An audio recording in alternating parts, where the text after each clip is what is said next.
Hello, everybody. Thank you for joining me. My name is Carlos. Today, we're going to be getting into a chest, ab, calf, and bicep session. But before we do, please hit that subscribe button, post notifications, leave a comment, share, all that stuff. So, what's the deal today? Another session of chest. Uh, what we're trying to do, obviously, is an increase in size, increase in muscle mass. This is not a cut season for us. We're just trying to get as big as possible, under the circumstances at the moment. And by those circumstances, I mean we're not doing any gear. We're down to just a TRT of testosterone. And so, just a quick, word about that. Reviewing, other people's journeys, it seems that a lot of people kind of stray or fall off when they stop using these substances, and but not everybody. Those that actually succeed are those that try to maintain the intensity and make their gains when they're off cycle, and this can definitely be done. From testimony from bodybuilders from the past, listen to Lee Priest. He says he made his best gains while off cycle, and I believe this to be true. Why? Because this is happening to me. While on the gear, obviously, you do have a lot of strength and a lot of motivation to work out. It's a self-reaffirming loop where you do more work and you feel better and you just want to do more work and you recuperate faster. So the whole environment for producing muscle is enhanced for sure. This is why they call them, enhancement, drugs. But sometimes, or for a lot of people, when they come off, they get depressed, they don't feel the same, and they lose motivation to work out. Now, this is a problem with doing things by feel and not by commitment.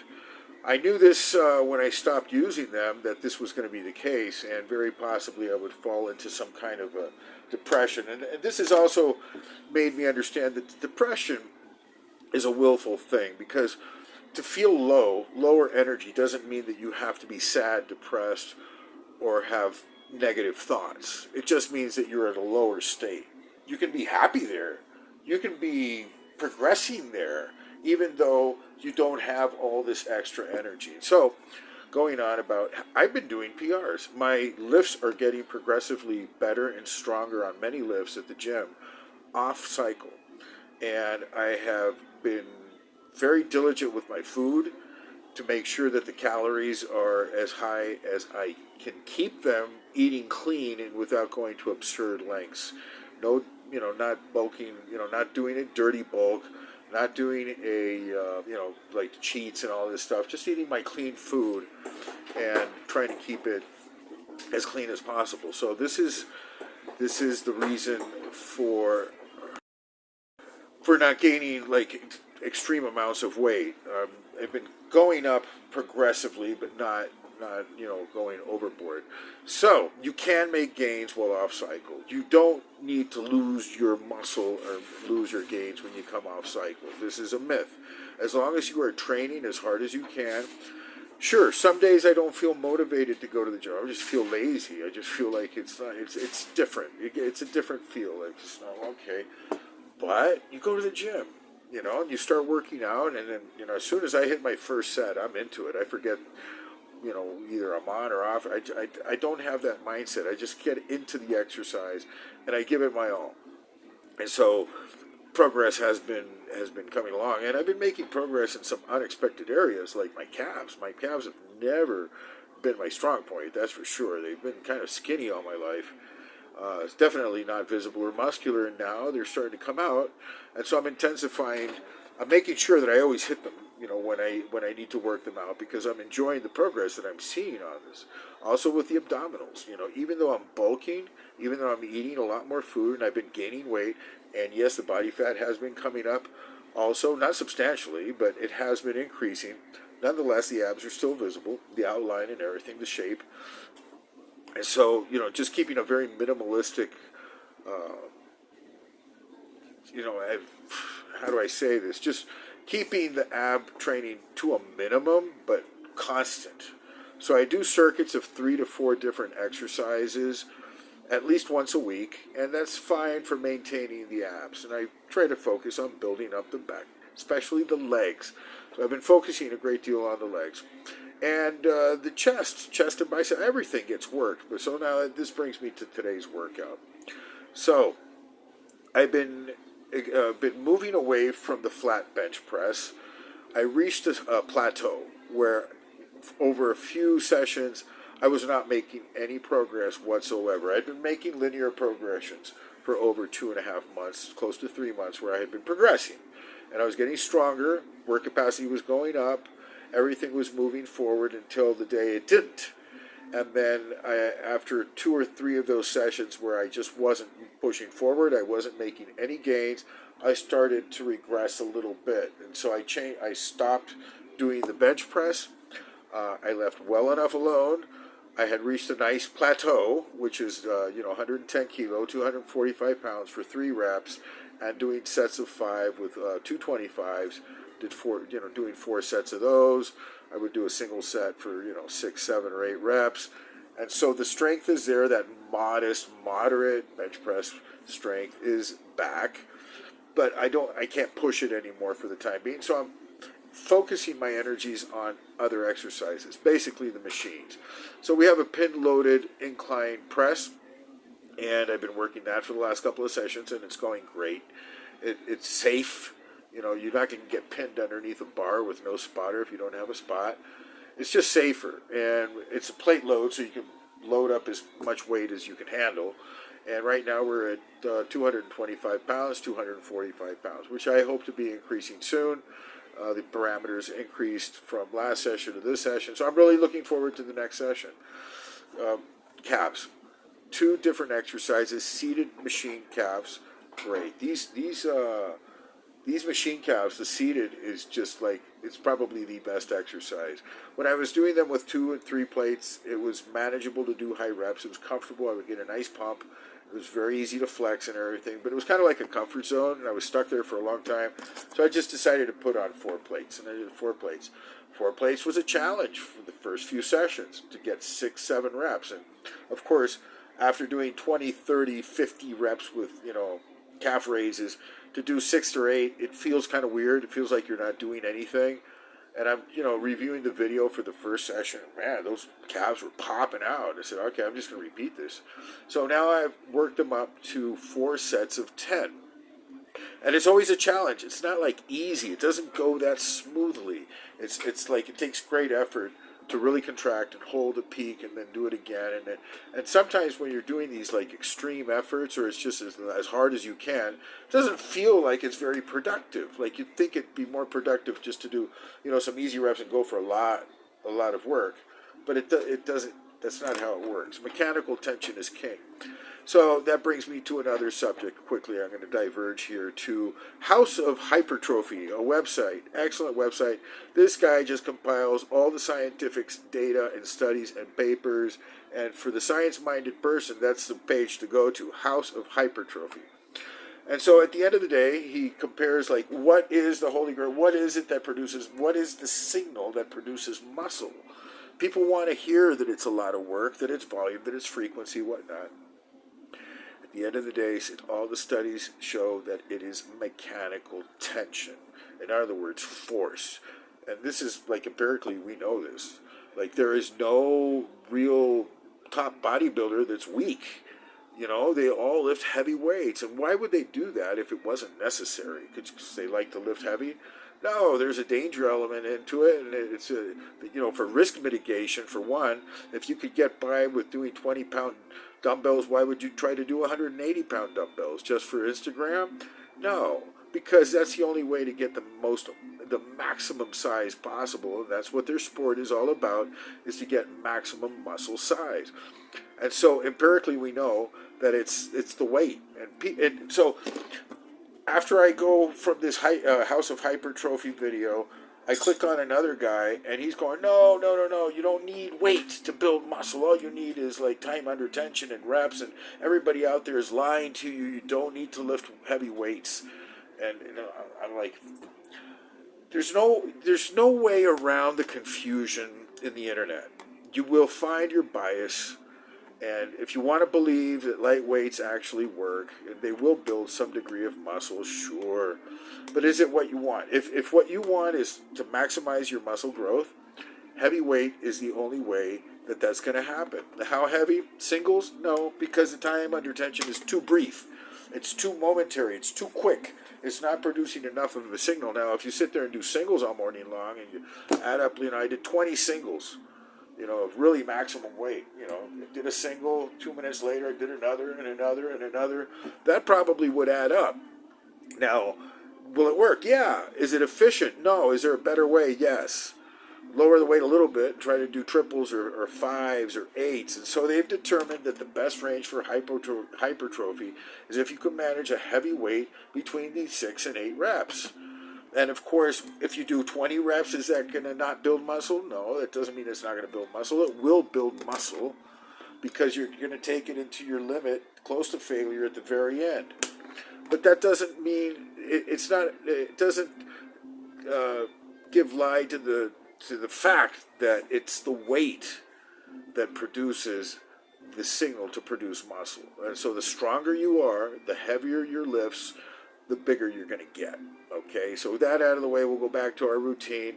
So after the chest, with these machines, did some cable crossovers, been incorporating these for a while, and they provide great isolation for the chest. It's a great finisher. I don't like to use them up front because they do detract a bit from my quest for strength on the machines or on the flat. So I like to leave them for last. What else did we do today? Just a very minimalistic on the biceps. Usually I do 2 or 3 exercises. Today I just did one, which is the cable, because I was at the cable station doing the crossovers. And so I did like 1-arm biceps curls. Very, very focused, very concentrated, just focusing and isolating the biceps. And I got a great contraction on, was just isolating that knob right there, that little, the little baseball, because it's not that big yet. But got a great pump. Did like 4 sets on each side. Just filmed one of them here for the video. I'll go over it on the video. And that was it for today, So it was still productive. Did I hit any PRs? No. I did increase the parameters on the machine, but since it's such a new exercise, I can't really say it's like, wow, I'm freaking out, so happy. When I get to 3 plates and beyond, then I'll be content that, I'm producing enough mechanical tension, using enough weight to probably build up a respect, to increase the size of my upper delts, my front delts and upper chest and all of that. So that's what's happening. That's I'll leave you guys with the video there at the end. And, thanks for sharing this journey with me. Any comments, any questions, just leave them in the comment section below. God bless everybody. We'll see y'all later.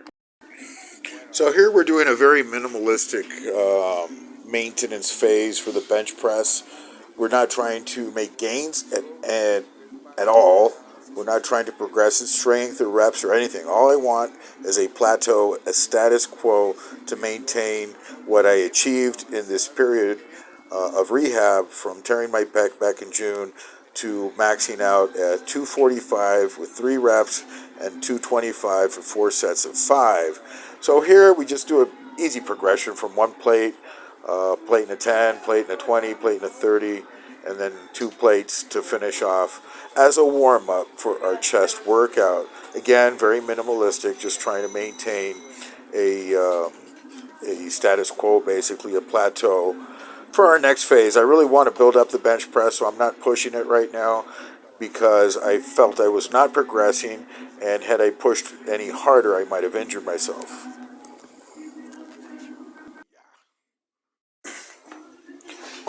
So here we're doing the hanging abdominals. Probably, at least for me, this has been the most effective exercise at bringing out overall abdominal visibility. Works the entire midsection, actually. If you hang completely at the bottom, as I'm doing there, it seems to engage the glutes a little bit, the lower back, and of course your whole front side. You can also do a twisting variation, bringing up, like your left knee to the right side of your rib cage and vice versa, twisting it around. I found that it's just most effective to just go straight up and down. Now the idea here is to contract the torso by bringing in the pelvis high into the chest, and of course creates an incredible contraction. Now here we have the incline abdominal crunch. I have it at the highest inclination that I could get at the gym. I put a little bench underneath the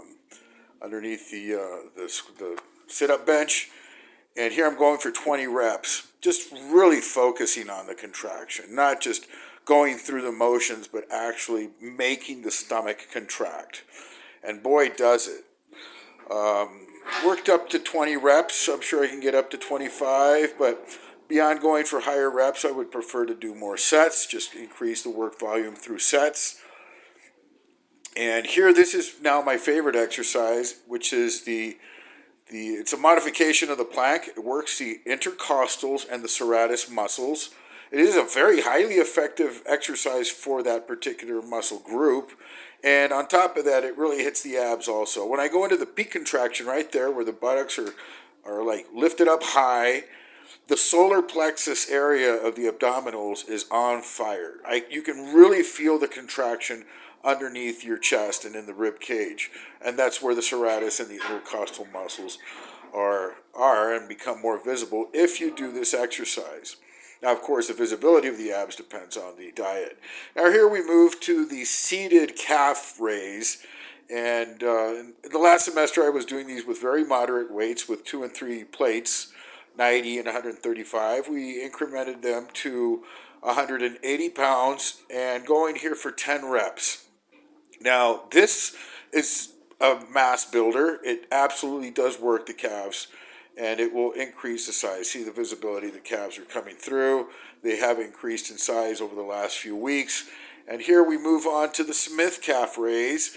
Not so much emphasis on the stretch. I know people really get hung up on the stretch, but all you need to do is stretch enough. So enough of a stretch, and what's most important in my opinion is the peak contraction. So you go on your tippy toes and make sure those calves are contracting to their utmost.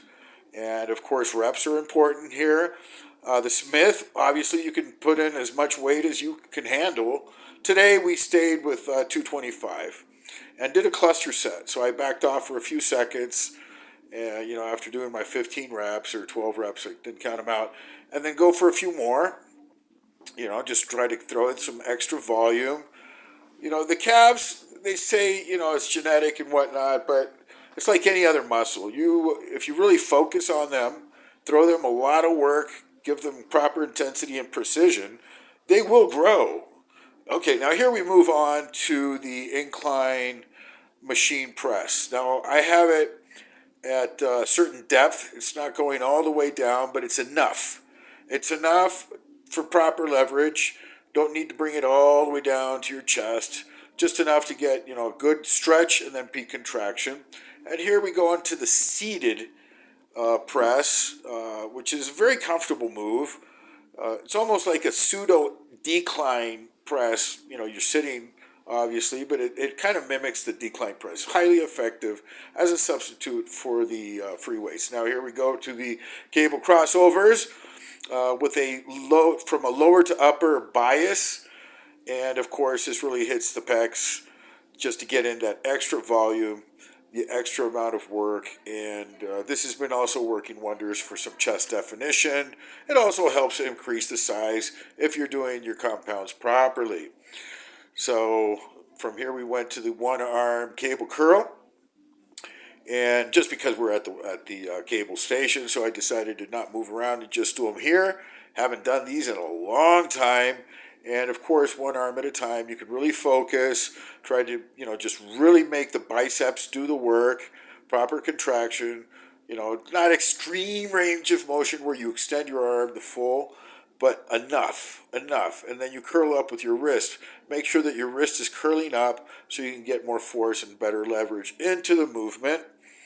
And of course, if you work these consistently, you'll grow your arms for sure. So here we did another set. I think I did a total of 4. I didn't get all of them on film. But again, this is just a very highly focused exercise where you can really concentrate and focus on the on the biceps. I like to do them all. I'd like to do the heavy weights with the Z-bar, but this is also very, very useful. And so with that, we end sampling of our workout for today. Hit the subscribe button. Thanks for following me, and